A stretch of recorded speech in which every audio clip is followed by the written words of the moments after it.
This week's guest, Kathy Gereau, talks about how her writers group helped her develop stories from her childhood into her memoir, Serious Little Catholics. I really had to learn how to make it interesting, and that's what my writers group really helped me with. And that encouraging me that this was good enough to publish. Welcome to Writers' Voices. I'm your host, Monica Hadley, and we have a kind of a fun guest today for me because, well, you'll see as we get into it. And my normal co-host, my regular co-host, my mother, Caroline Kilborn, is not with us today, although she would have had fun with this book too. Let me introduce our author, Kathy Gereau.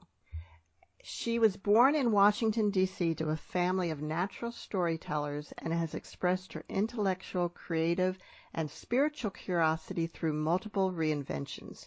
Upon graduating from Northern Illinois University, Gereau embarked on a 30-year career as a special ed teacher. She retired from teaching at age 50 and joined a local writers group. Encouraged by supportive and accomplished writers, she decided to put her stories into a book, which is called Serious Little Catholics. Now, this follows a girl growing up in the mid-1950s and 60s as the oldest of 7 children making their way through Catholic school. Welcome to Writers' Voices, Kathy. Thank you for having me. Now, the reason this is kind of fun for me is that although I'm a little younger than you, not much, and although I didn't go to Catholic school, I was raised Catholic, and so there are a lot of the stories that you tell that I can identify with. Mm-hmm. I get that from a lot of people. There's a lot of. I bet you do. I bet you do. So, why don't you tell us? I mean, the intro kind of told us why you decided to write this book, but you're also telling a lot of stories about your family, and so I'm curious as to how they, how you felt about and how they felt about you writing this. They were just fine with it, and it's interesting. One of the things that people ask me about is how can you remember all of that stuff that happened? And whenever we would get together, we'd tell stories. Remember when this happened? So it's kind of a something that's part of our family history is remember when this happened, remember this silly thing that happened. And of course they all kind of remember it a little differently, I've discovered, but it's always been fun to kind of rehash it. Now it's down there so everybody else can see it too. Now, before you published, did you send out a draft to your siblings and say, hey, read this over and make sure, to make sure that they were okay with how they were being portrayed? Yes, I did to the 2 children that are mainly they're the children on the cover, my 2 younger brothers that were actually in school with me. So they knew that. I also sent out one of the stories about Christmas. I sent that out as my Christmas letter, things like that. So people were pretty well aware of what was in there. And what kind of response have you gotten? Very good response from my family. My mother, who passed away just last year, I'm not sure how well she would have liked it, although she did, read some of it and so on. She was aware of some of it, but there were a few stories that were very honest, but she didn't particularly appreciate it. So I'm from a family of 5, and Mm-hmm. I'm the oldest girl. I have one older brother. Like I said, we did not go to Catholic school, but we were raised Catholic. And when we don't really tell stories about that so much, but the other, the whole childhood story thing, I think when we get together and tell these stories, it does make my mother a little uncomfortable sometimes because I think she feels like we're laughing about all the things that she did wrong. Mm-hmm. Yeah. But that's not really what it is. Yeah, it's like if you remember those things, they're like they just become so much a part of who you become, whether they look, right or wrong from now. They're part of who you are. That's right. And parenting is not an easy job. There's no, you kind of got to fuddle through it yourself. You can't, so it's not that anybody did anything wrong so much as they just, I'll try this and see if it works kind of thing. Yeah, yeah. So of your family, how many grew up to be practicing Catholics? One. And that's because of his wife, I think, really. The only one. Yeah. Yeah. And can you kind of give me an overview of how their spiritual life became, sort of? I have a lot of my family married people from really different religions. So one of them is Muslim, one of them is Baha'i. And then there are some, agnostics, I guess I'll say. So it's, we've got a lot of different kinds of religious backgrounds in our family, and that's just fine with all of us, including my parents. They were just fine with that. And I think it actually makes us more spiritual because we go, tell us about what you think. And, this thing of, okay, well, I can, there's similarities in every religion, and mostly it's about treating people nice. Yeah, it doesn't always work out that way, though, does it? But we do a pretty good job of it, I think, in our family. Well, that's good. That's good. So tell us a little bit about your own spiritual journey. Well, for a while, I like to say I was really drinking the Kool-Aid because, I was really believing everything that I was told. And then I started to question, and two things made me start to question what they were telling me. One of them was I had a kitty that was like, gosh, part of the family. She was just a wonderful little cat. And of course, we were told by the nuns that there's no animals in heaven. And I thought, well, how can that be heaven if there's, if my cat's not going to be there when I die? And then the other one was I have Protestant grandparents. And at that time, I don't think it's the case so much anymore with the church. But at that time, they were not going to be able to go to heaven either. And I just didn't think that was fair. So those were the things. Well, and of course, some of that doctrine has changed. Yes, it really has. But, it changed, but, not until too late for me, I guess. So you were taught by nuns. Mm-hmm. Yeah, that'll too. And we had some nuns at our church from time to time. But I only ever had nice nuns. Mm-hmm. So did you have both kinds? Yes, absolutely. Some of them were very nice. And then there was one that was particularly evil. But I think the meanest teacher I had was not a nun. She was a lay teacher. She was just mean. Oh. And quite frankly, I can remember, this was third grade, and I can remember thinking to myself, I could probably do a better job being a teacher than her. And I think that was the little seed that was planted about, okay, maybe that's what I'll do when I grow up.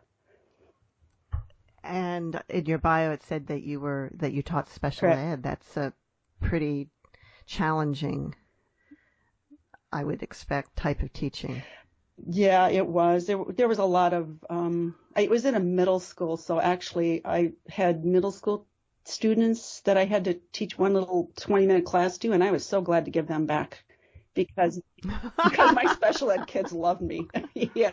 They never outgrew that, teachers are a wonderful thing. So. Yeah. So what you did teaching special ed? I had worked in a nursing home for really severely handicapped kids when I was in high school. And I was just fascinated by that population. And so they were giving scholarships back then for anybody who would go into special ed. And so it was a good way for me to pay for college. And I really enjoyed it. I bet. But you retired, it said, at 50, which is fairly young to retire. I did. I was financially able to do that for one thing, which was great. But I also saw so many teachers that kind of, how should I say this, overstayed their limit of patience, or they And I wanted to Yeah. get out while I was still, I still liked it. I still loved what I was doing. I didn't want to get to the point where I was like, oh my gosh, I can't do this anymore. Oh, wow. That's smart. Yeah.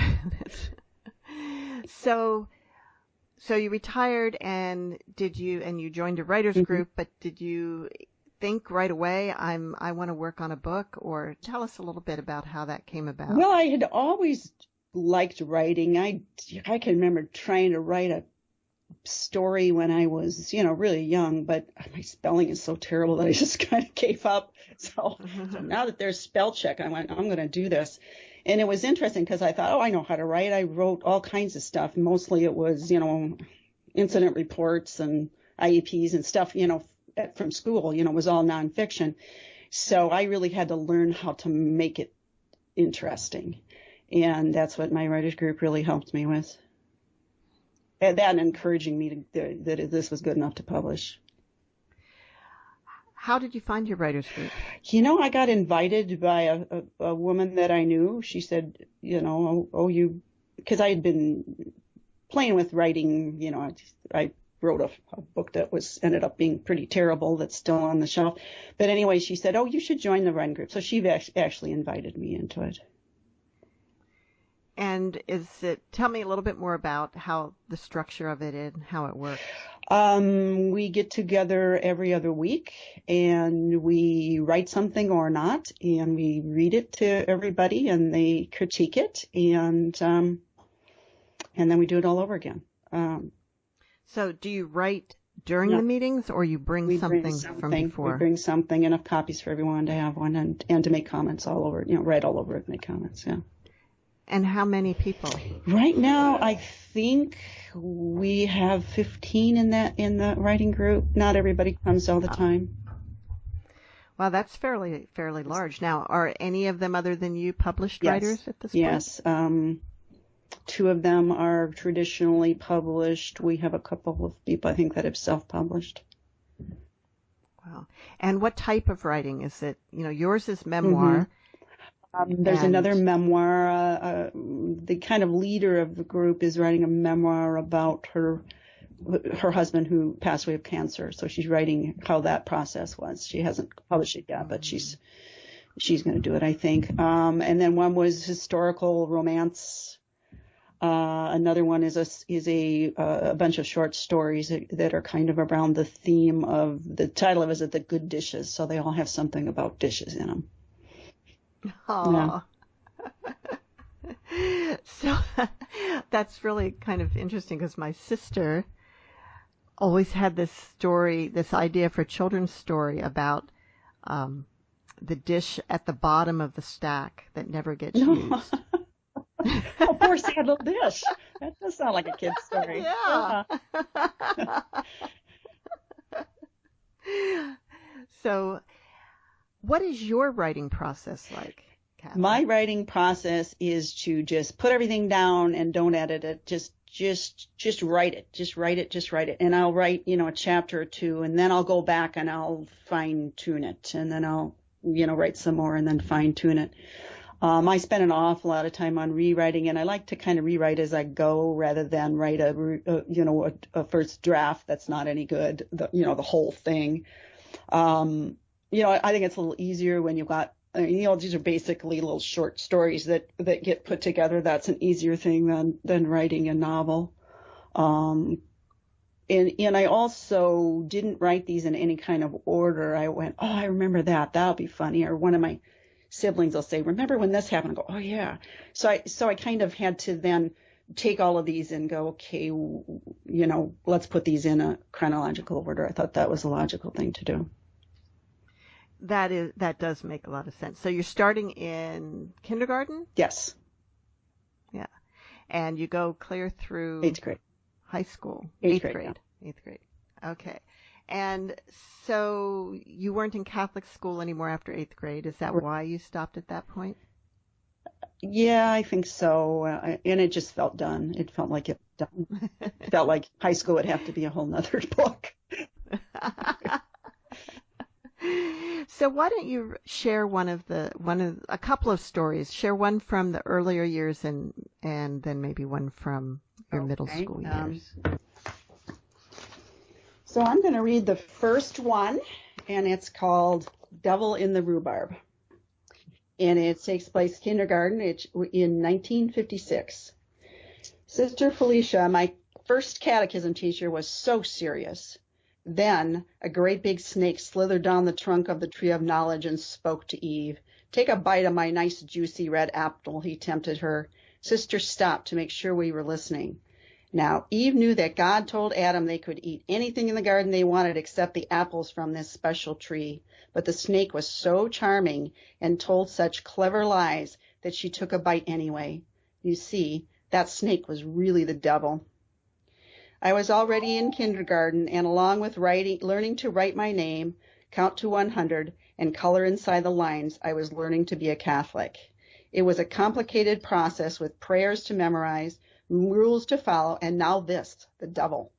My kindergarten was in a public school, which I found out later was an inferior kind of education from a Catholic point of view.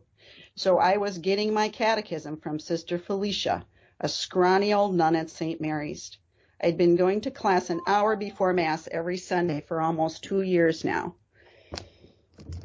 Finally, we were getting to the seriously scary stuff. The devil lives down in hell, Sister said, pointing to the floor, underground in the fiery center of the earth. But he comes up out of the dark place sometimes to tempt us, just like he did to Eve. You must be very watchful and think about what you're doing. Always ask yourself, would God like it if I did this? If the answer is no, that idea is coming from the devil. I had a lot to think about as I sat through Mass that Sunday, and for once the boring Latin droning didn't make it hard to keep my eyes open. The devil was apt to be around every corner, in disguise, trying to get me to do naughty things, and because I was a girl, I was especially in danger. After all, if Eve, a grown-up woman, had been fooled, I must be very careful. Monday afternoon, I was walking home from school with my best friend, Dana, when I noticed trouble at the corner. A huge hole, surrounded by sawhorses, opened up where the sewer drain had been the day before. We tiptoed up to the gaping cavity. It was deep and dark and impossible to see the bottom, but a rusty metal ladder with rounded rungs and splatters of orange paint leaned against one side of the cracked concrete. Get back, I screamed at Dana, grabbing the sleeve of her sweater and pulling her safely behind me. I think it goes all the way down to hell. The devil might be trying to climb out and tempt us. What are you talking about? Dana did not go to Sunday school at St. Mary's. Good thing I was there to save her. Sister Felicia told us all about Adam and Eve and the snake devil and how hell is at the center of the earth and how we have to be careful because the devil will come up and make us do bad things so that he can take us down to hell to live with him after we die. Really? Dana peered around me toward the mouth of hell. She just couldn't help herself, not being Catholic and all. Yeah, really, I said. Just then we heard clanging and banging from the depths of the pit. There was definitely something in there, and it was trying to get out. I told you so. We ran the last few blocks back to our own neighborhood. Safe at home, I hurried to change out of my school clothes and ran over to Dana's across the street to play. She had a really nice house with a gigantic backyard, a tire swing, and a huge garden with things starting to poke out of the ground in the neat straight rows. Want some rhubarb? It's big enough to eat now, Dana offered. We can pick it, then we'll go inside and get a bowl of sugar from Mom to dip it in. I almost tasted it already as we ran for the patch of big fluffy leaves, their red-green stems waiting beneath, focused on choosing the perfect stalk, small enough to fit in my mouth but big enough to load up with sugar. I didn't notice what slithered toward me until it was too late. The snake slid across the white toe of my saddle shoe. I froze in terror, waiting for him to get off, then ran screaming from the yard, across the street, through our screen door, letting it bang shut behind me. But I did not stop there. I ran all the way into my parents' bedroom, flung open the rarely used attic door, and ran up the rickety steps to hole up behind boxes full of old stuff. That's where my mother found me, what seemed like hours later, still petrified. What on earth happened to you? She said, holding me close to calm me down. The devil. He climbed out of hell and followed me and Dana home from school. He was hiding in the rhubarb. Now, did your mother remember that? Absolutely. I mean, she was the one that told the story from her point of view, going, I can figure out why we were up in that. Oh. Yeah. So that was a funny one. Now, do we have time for another one? Yes. Okay. We do. So let me see here if I can find. I'm going to do Limbo. This is 5th grade. My new religion teacher, Sister Mary Bridget, announced on the first day of school, we are starting a crusade at St. Catherine's to help the Catholic missions in Africa. His Eminence, Pope John the 23rd, is offering Catholic school children the opportunity to buy pagan babies. They cost $13 a piece. She wrote a big 13 with a dollar sign on the chalkboard. What I want you all to do is ask your relatives and friends to donate to our cause. You can help too. Many of you get an allowance or money for your birthday. Surely you can spare some of it to save innocent little babies. She stopped talking to make sure everyone was quiet and looking at her. As you know, any baby who dies without being baptized, even if he hasn't a single sin on his tiny soul, never gets to see God. He goes to a place that is just as nice as heaven, called Limbo, except that God never comes down there to see him. What a sad and tragic thing. Sister Mary Bridget was beside herself about it. I'd been hearing about Limbo and the poor pagan babies almost from the beginning of learning how to be a good Catholic, but since I was baptized and it didn't apply to me, I never paid much attention. Still, Sister did get me feeling sorry for the little kids in Africa. I went home and tried to panhandle my parents, but Steve got there first. All the grades were buying babies. Then I emptied my piggy bank. I counted almost $2, a huge donation from a kid who got no allowance and had to make her birthday money last all year. On the second day of school, our regular teacher, Miss Harris, collected our offering. She was going to be the banker while Sister Bridget gave us a pep talk every day. I am proud of you, children. We have collected $32.13, enough to buy 1.5 babies. Chalk dust puffed from Sister Bridget's palms as she clapped in delight. I can't tell you how important it is that a person be baptized as a Catholic. When the missionaries go to the dangerous jungles of Africa, the first thing they do is teach the natives about Jesus. In a place where you could get eaten by a lion any minute, it's important to receive the sacrament as soon as possible. Sister looked over us, waiting for questions. Yes, Virginia, you have your hand up. Sister, how many pagan babies do you think there are in Limbo? Oh, millions. Remember, Limbo is forever. So all of the pagan babies that were ever born there, except the ones who are alive right now and waiting for us to save them. And there are older people too. Yes, there are a very few good people who never did anything to anger God. He made Limbo as a refuge from the torments of hell for them too. Richard Klepper raised his hand but started talking before she called on him. Sister, let me see if I have this right. Robert was always bugging the nuns to get us kids to laugh. The only people in heaven are holy Catholics, a bunch of angels, and God. That's what I just said, Mr. Klepper. Sister Bridget was always suspicious when Robert asked a question. Well, what about Moses and Noah and all those guys in the Old Testament that died before Jesus came along to save them? They did all that work for God, and it's sorry, you guys. You don't get to see me. Tough luck. Well, Robert, Sister put her I'm not going to tolerate any nonsense face. You obviously need to refresh yourself on your Easter mysteries. Does the phrase Limbo of the Fathers ring a bell? Robert's flabbergasted face told us he realized he'd walked right into a trap. No, Sister. Well, then for homework tonight, you will look it up and write a report. Then read it in front of the class tomorrow. I thought hard about the Limbo thing all the way home that day. I had grandparents who were not Catholic. Grandpa Fryer was a physics professor, and according to what my dad said, really didn't have much use for God. The way it looked, he was probably going to hell no matter what. On the other hand, Grandma Fryer was the sweetest lady in the world. She didn't deserve to be punished. The problem was Limbo was crawling with babies. Grandma always seemed a bit overwhelmed when her son visited with all us kids. Even if it did look just like heaven, a place with millions of fussy babies would be Grandma's hell. It didn't seem fair, and I decided not to believe it. Robert stood in front of the class trying not to laugh.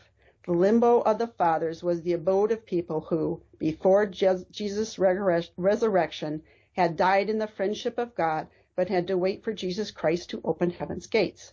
Limbo was where they were kept until Christ's soul traveled there after the crucifixion and led them into heaven. All right, Mr. Klepper, Sister Bridget said with authority. Do you understand now that everyone who should be in heaven goes to heaven, and anyone who deserves to be in hell will end up there, no matter how smart he thinks he is? Yes, sister. Robert was pretending to be penitent, but we all knew better. He was obviously having a full-blown crisis of faith and taking most of us with him. And that was Kathy Gereau reading from Serious Little Catholics. I, too, remember being a serious little Catholic, thinking that I would want to be a nun when I grew up, even wanting to go to the convent boarding school at one point. I'm not quite sure why that didn't happen. I should ask my mom if she remembers Yeah. that. Yeah. Mm-hmm. And, of course, First Communion. Mm-hmm. And I have this memory of, I don't know if it's from a photograph or something, where and later realizing that I had done it wrong, because when I held my hands, like prayer hands, they were like up in front of my mouth, and everybody else was down like by their waist. I'm not quite sure how I got that so wrong. Kind of your hands were in that way, weren't they? Yeah. I can remember in one of the stories is about that, that we had lessons of, how to do this. And my God, don't stick your finger in your mouth if it gets stuck to the roof of your mouth, all the kind of stuff, oh, you can't touch it. And that's really, bad. Yeah. Yeah. Now you have a chapter in here about indulgences. Mm-hmm. What are those? Okay, so indulgences were years that you got for praying. So, and we had a little book, and it had in there, for example, Hail Mary. If you say one Hail Mary, you get, I don't remember offhand now, 10 years of indulgence, and you get all those indulgence years added up, and then you can, if you go to purgatory, which is about everybody does, because you can't be that perfect. That's years off your sentence in purgatory.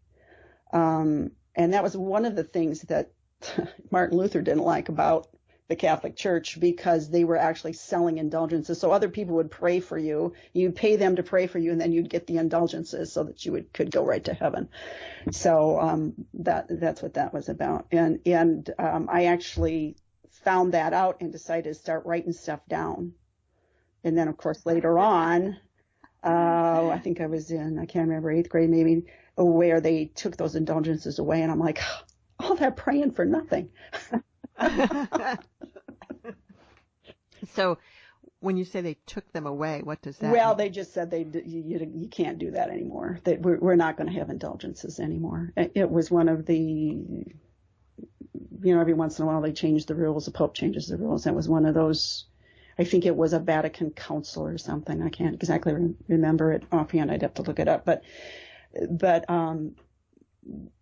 yeah, it was something that I remember people still doing. And actually, you could take some of your indulgences and give them to somebody else who had died, and say, okay, I'm going to give you some of mine so that maybe that'll help you stay out of hell too. Which there's another story about that. So when they change the rules, mm-hmm. Are they saying that, yes, this used to be true, but now it's not true anymore? Or are they saying, well, this never really worked? They didn't really specify that. It's just that, if you had indulgences, they were no good anymore. You couldn't use them. It's kind of like, yeah, but it's like people aren't making the rules about heaven. Yeah, that's right. No, that was one of the things. It's, it's some pope that's doing this, or bishops or whatever. It is still that way. Yeah, yeah. Now, after you became an adult and you stopped believing most of what you were taught Mm-hmm. in Catholic school, where did your spiritual interests go? More to metaphysical things. Another career I have is I am a tarot card reader, so which of course the church hates that. I got a lot of grief from that, from the church, but it didn't bother me. But more just the spirituality of again doing what is kind, doing what is right, doing without a ton of rules around it. Just that if you wouldn't want somebody doing something to you, don't do it to them. And the other thing is that one of my brothers is gay. So, how could I, they're still not very, they're a little nicer about that, but still not great, So, I saw these other people in my life who are the ones that are supposedly going to hell for no fault of their own.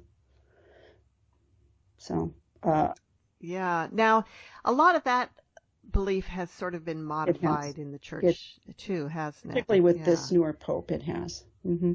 Yeah, yeah. So, have you ever thought about going back? Oh, I still go to weddings at churches. I still go to, but no, not really. I've got kind of better things to do on my Sunday morning, quite frankly. So tell us a little bit about the tarot card reading. Okay, so it's a fun thing that I do. I have a fairly thriving business that kind of is just getting started again now that I can see people in person. But I do it with a friend of mine. We were asked to do this for a fundraiser, just for fun. And we had so much fun doing it. It was for the symphony, and they were doing the opera Carmen, which of course there's the gypsy tarot reader in that. So we did it, and on the way out we went, this is really fun. Maybe we could start a little business. And we didn't think we'd be that popular, but actually we've been doing it now for 20 years. Wow. Yeah. Wow. So do you really believe in it? What I go on is the feedback I get from people, because I don't ask them any questions. I just do my thing and then say, does this make any sense? And sometimes they'll tell me, yes, it does. And that's all they tell me. And sometimes they'll tell me their whole life story. So it doesn't matter. So yeah, it seems to. I couldn't tell you how it works. I don't think it's anything too creepy. I think it's just, I've learned to really listen to my intuition about what to tell people. When that card comes up, I don't ever say the same thing about the card to everyone. So it's kind of like, well, this feels like this is about, your job, or this feels like this is about your relationship, those kinds of things. So, like I said, I get a lot of good feedback from it. Do you use the cards to guide yourself? Sometimes I do. Yeah, sometimes I do. I have a pretty good intuition about stuff. A lot of times I go, oh boy, this doesn't feel right, and I go ahead and do something anyway, and I go, I should have listened to myself. That kind of thing. It almost sounds like the cards are almost kind of a jumping off point to think deeply about something. Yeah, a lot of people do that with prayer. They pray and then they get inspiration from praying. I don't want to say it's the same thing, but it is a means to sort out what your problem is. Yeah, and your thoughts about it. About it, yeah. Yeah, and maybe you can get indulgences for it. My mother was cleaning out our house and she gave me a bunch of stuff she gave me my little missals, she gave me my rosary, she gave me my scapular, and she also gave me that notebook. So It was really fun to see those things. Now, do you feel like some of the kind of mysticism that you were taught as a serious little Catholic made you more open to other types of mysticism, like tarot? I think so. One of the things about it that I really, I really liked the miracles, the saints that had all these weird things that would happen to them. They, were burned and then they were fine the next day, that kind of thing. It's, or some angel that comes down and, does something for them. That was my favorite part. I like that stuff. And it was all just, somebody who's very living in the agnostic or in the place, of true science, I guess maybe that's a better word from it, that would just go, oh, well, this is just the silly part of it. But that silly things sometimes really do happen. Well, that's true. Miracles obviously happen. Unexplained things happen all the time. But the problem is that, like, if you pray for a miracle, or if like somebody has a serious illness and gets better, and this is an issue I've always had, and people say, oh, it was because we prayed for them, and so God cured them. Well, what about all the people that people prayed and prayed for and they still died? Yeah. It's like, is God playing favorites? What's going on here? Yeah. I always felt a little uncomfortable about that. Yeah, that is true. And prayer is really just focusing an intention. It's focusing your energy on something, and that's the same as things that other people do. I also am trained as a Reiki master. I don't know if you know what that is. It's a well, considering that I live in Fairfield, Iowa, gotcha. I don't know if you know what that is, but I do. Yeah. Been wanting to get there, haven't made it yet. Okay.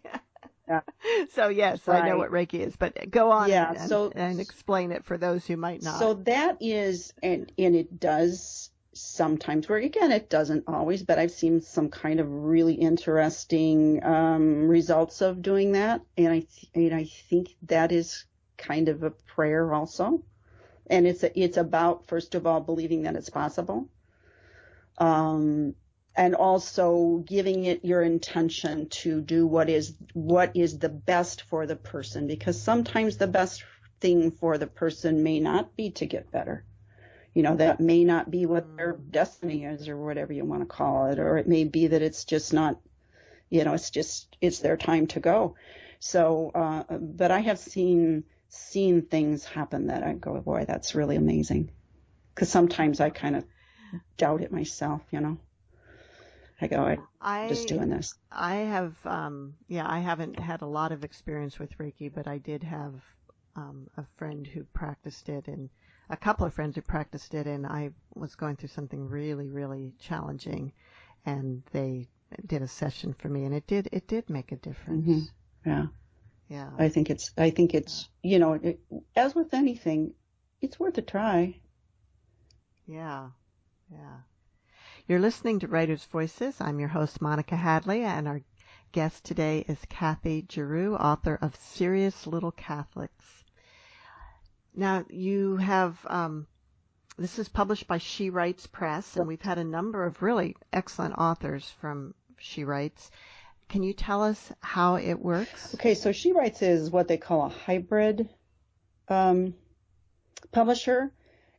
And really what that means is that you're kind of expected to invest in your own book. So you pay money up front, but then you get more of what the book sells for. So you get your money back if it sells, basically.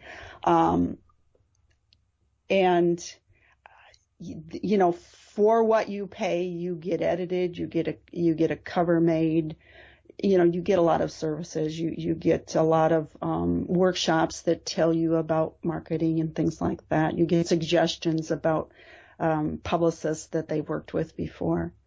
So I've been very happy with it. I think most authors understand that you're not probably going to make a lot of money on your book. You know, you'll be really lucky to break even. But that's not why a lot of people write, I don't think. Right. And also, by getting a book out there, if you keep writing, the next one, you might be able to break into where you are actually making That's right. money. Yeah, you can get a little more of a following and so on. Yeah. Yeah. So what are your plans for writing in the future? Well, I'm actually working on a novel right now because, during COVID, it's like, what am I going to do? I might as well do this. And it's actually what I would call a paranormal romance. So something completely different. But that is completely different. But also and it's based on an experience that I had, really. And it's about a shamanic journey, which is a Native American kind of ritual, I guess, where you when you have a question, instead of praying to God about it or throwing out tarot cards, you do a shamanic journey where you go into the underworld and you have a spirit animal, and so it's an interesting thing, and completely different. The other thing is it's a novel, which is a whole lot harder than writing, stringing together a bunch of short stories. That's easier. Are you the main character in the novel? No, it's all fictional. It's actually the main character. I did this when I was older and married, and this is a young single woman who's having boy problems. So and with an older sister who's kind of into this stuff. So I'm more like the older sister, I think. Well, Kathy, why don't you read one more story from Serious Little Catholics? I'm going to read my favorite one, I think. I think it's 4th grade. Urinals is the name of it. so even the title cracks me up. Yes, yep. Okay, so St. Catherine's campus had been planned with great precaution. The church, of course, was separate from the stuccoed school building, whose only decoration was the gold-painted cross over the front door. Between the two buildings sat a matching pair of blacktop playgrounds, one for girls and one for boys, separated by a ribbon of grass planted with a few trees. Catholic kids were always having to go to church. There was the regular stuff, confession once a week, stations of the cross during Lent, and learning hymns and prayers for special holy days like Christmas and Easter. I liked going to church for music practice the best. Sister Claver would peer over the top of her nun glasses to find just the right note on her pitch pipe as she urged us to sing big. Jesus loves the sound of children's voices lifted in praise to him and his Father, she promised us. And since we spent most of our school day being shushed, we were only too glad to show him what we could do. Most times we lined up at the front door of our classroom, boys first, then girls, to be led out the door across the schoolyard and into the church. Once inside, we were not allowed to break rank as we waited our turn to dab our dirty fingertips into the holy water fount for a quick sign of the cross, then up the aisle to genuflect beside the next empty pew before filling in. But today it was different. It was bitterly cold outside, so we were being allowed the rare privilege of using the tunnel. The tunnel was an underground passage that traveled from the church basement under the playground to the basement of the school. It was lined with wiring and pipes and was creepy in a spider-webby kind of way, but there's also a fascination and folklore surrounding the tunnel. You see, its entrance, the place where you journey from school to sanctity began, was the boys' bathroom. Us girls needed to be prepared to experience something so strange and forbidden, so the nuns handled it the same way they handled everything else that hinted at nudity or natural body functions. Now remember, when we go into the bathroom, the boys will go first and stay in line. Sister Mary Claver wagged her finger at them. Then the girls will follow. Hold hands and make your way through with your eyes closed tightly. I'll be standing by in case you get close to bumping into anything, and I will let you know when it's safe to look. What on earth could be in there that we were not supposed to see? Was it like the head of Medusa that would turn Catholic girls into stone at the slightest glance? And why was Sister Claver immune to its evil? We had only been allowed to use the tunnel a few times since I started at St. Catherine's, and I always did as I was told. Disobeying a nun was probably a mortal sin, but we were on our way to confession. I could get it off my soul right away. So this time, I decided to peek. The snake of fourth graders began to slither into the bathroom, the boys snug with their knowledge of the place inside out and out. I waited patiently, attached to Patricia in front and Marcia behind. I'd have to be really careful. Not only did I need to make sure Sister Claver didn't catch me, but if Marcia saw me looking, she'd tell. Of course, how could she do that if her eyes were closed? As we made our way into the mouth of hell, I decided to get my bearings. I knew by the rattle of the nun-sized rosary beads dangling from her belt that Sister Claver was on my right, so I turned my head the other way and was hit with a god-awful smell, like someone had peed on mothballs. When I got to what I reckoned was the middle of the room, I was ready. Not willing to risk blindness in both eyes, I opened just one. What a jip! There on the wall hung 3 white porcelain contraptions, and while I had never seen one before, it was obvious they had a practical boys' bathroom purpose. I felt duped. I had just committed my first mortal sin with nothing to show for it. All I could do now was confess to Father Vaughn and hope he didn't pile on so much penance I'd have to take prayers home for homework. We lined up for confession, and as soon as we got into church, and finally it was my turn, I opened the heavy oak confessional door and found the kneeler inside. There was a little wooden panel between the 2 compartments, the one with me in it, all let down and worried, and the other with the priest. When Father was ready, he would slide the panel door open, my signal to begin. And even though there was still a black cloth screen between us, because we were not supposed to see each other, I knew it would be Father Vaughn. He was the only priest we had. Bless me, Father, for I have sinned. It's been a week since my last confession. I disobeyed Sister Mary Claver and opened my eyes when we went through the boys' bathroom. It was the only time I ever heard a priest laugh out loud in church. And that was Kathy Gereau reading once again from Serious Little Catholics. That's a great story. And it does, that smell, you described it really well. Now, St. Catherine's was St. Catherine's of Siena, Correct. right? Correct. And the church that I went to as up in, like, I don't know, from the age of 3 maybe until 9th grade was St. Catherine's of Siena. Oh, cool. Yeah. In Quarryville, Pennsylvania. The Italian St. Catherine. Yeah.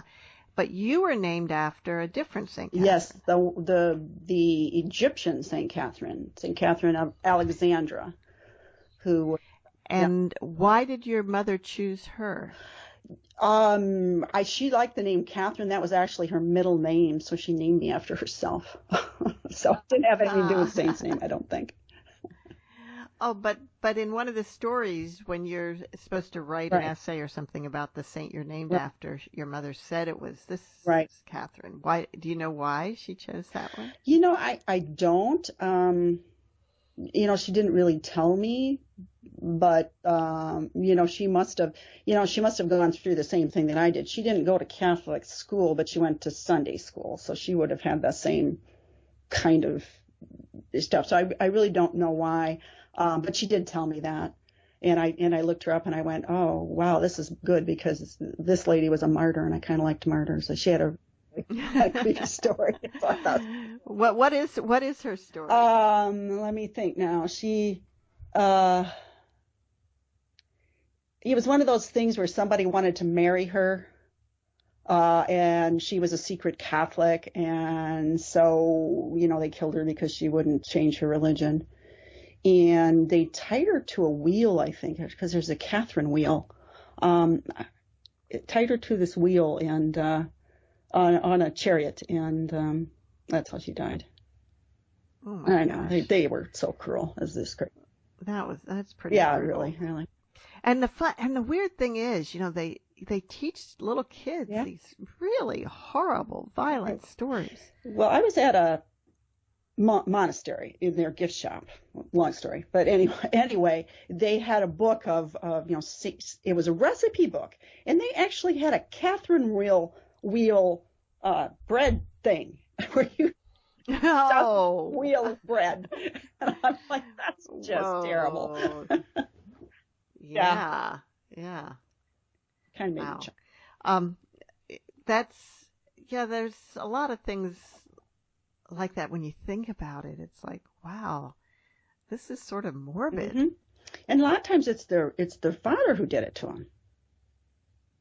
Yeah. Well, and we hear stories about that, the honor killings. Yeah, exactly. I guess it wasn't that much different, except now we're appalled by it. I mean, we were appalled by the fact that it happened back then, but we celebrated the victims of it. Yeah, that's a little weird. Yep. So were there any stories from your childhood that you left out of the book because you're just like, no, this is too weird or too revealing? Not really, no. There was one that I took out because it was a little, I had to make too much of it up to make it work. I'm like, well, this is a good story, but it's not completely, honest. And it was about relics, about the relics of people who had died, and it was specifically about the relic of Jesus's foreskin. Which cracked me up because it's the only and they said, well, this is really, really something because it's the only piece of him because, Mary kept this because, he was circumcised because, he went into heaven. So there's no other piece of him. There's no other first class relic, they call that. There's no other first class relic. And actually there's, 5 or 6 of those around that all claim to be that relic. And most likely that never would have survived anything. No. Yeah, that's bizarre. Yeah. There's a lot of weird things about that we just accepted when we were little. Yeah. And I shouldn't, I'm sure there are people who still believe it, and I don't want to disparage that belief either. It's kind of hard sometimes to, have you had people who maybe are a little offended by that you're poking fun at some of these things? Not that they've told me.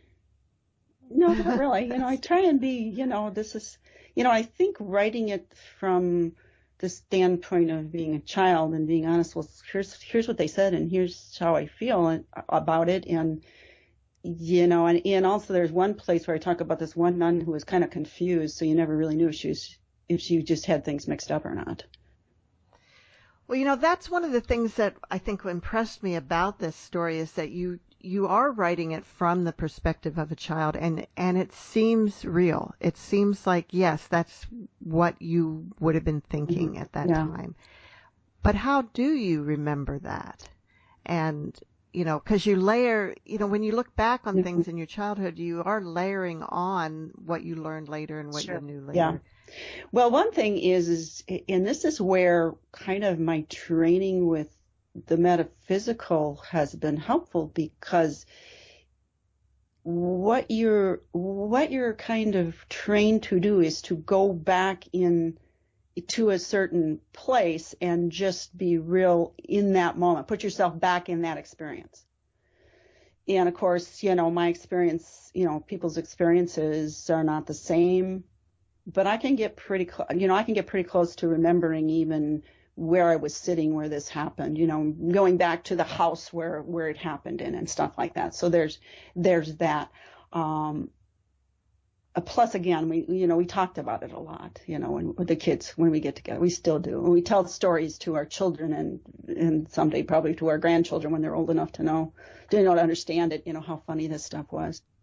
And we would do that a lot. It was kind of our go-to. Oh, remember when this happened? You remember the urinals, that kind of thing. Some of the other things that happened. And my mom would jump in, and sometimes my dad too. Now, when you going back to She Writes Press, is it a situation where where anyone who submits and is willing to pay, they'll work with, or is it more competitive? I think it's more competitive than that. I had to send the first, I can't remember now, 20 pages maybe of it, and then they wanted the whole thing. They said, yeah, we'd like your 20 pages. Then they wanted the whole thing. The one thing that they do is there are different levels of how well it is edited. So if you've got something that, I had mine professionally edited before I ever submitted it. So I was on the cost level of, we don't have that much work to do. Mostly it's going to be spelling, punctuation kind of stuff, not major edits. But I think they do reject people, that if they just go, no, this isn't a good story, or you just, we can't well enough to it. You're not ready. Yeah, you're not ready. You need to learn how to write, basically, before, then try it again. And did you have any outside editing help before that? Yeah, I did. I had one of my writers groups who was a published author and also had done a lot of editing. I had her do it.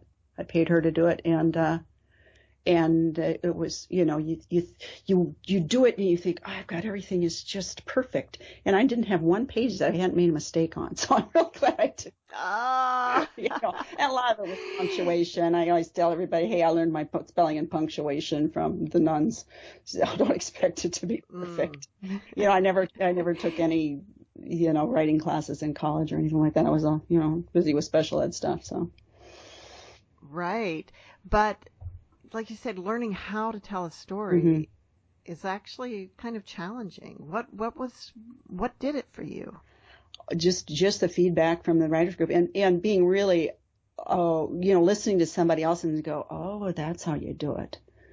So, and reading books on writing. I have, a huge library full of books on writing, some of them better than others. And with the writers group, you're not only learning from the critiques on your work, you're learning from the critiques on other people's work too. That's right. I'm learning how to critique people, and I'm actually have a second writers group that I'm involved in that I haven't been in as long, and I'm learning from that one too. I have seen, I've gone to writers conferences where I have seen authors that have published a lot of books that are still going to classes, going to writers conferences. And I think good writers never think that they've got it, that they've done it as well as they can. That is a very good point. I think they're all... And we're out of time. Okay. Yeah, and I just want to thank you for being with us today, Kathy. Well, thank you. This was really fun. And we always close with the quote, which usually when Caroline's with me, she comes up with the quote. And when she's not, I have to dig and find one myself. But I think this fits with our topic. It's from Thomas Paine. The world is my country. All mankind are my brethren. And to do good is my religion. Ah, nice. That is lovely. Yeah. Yep. Lovely.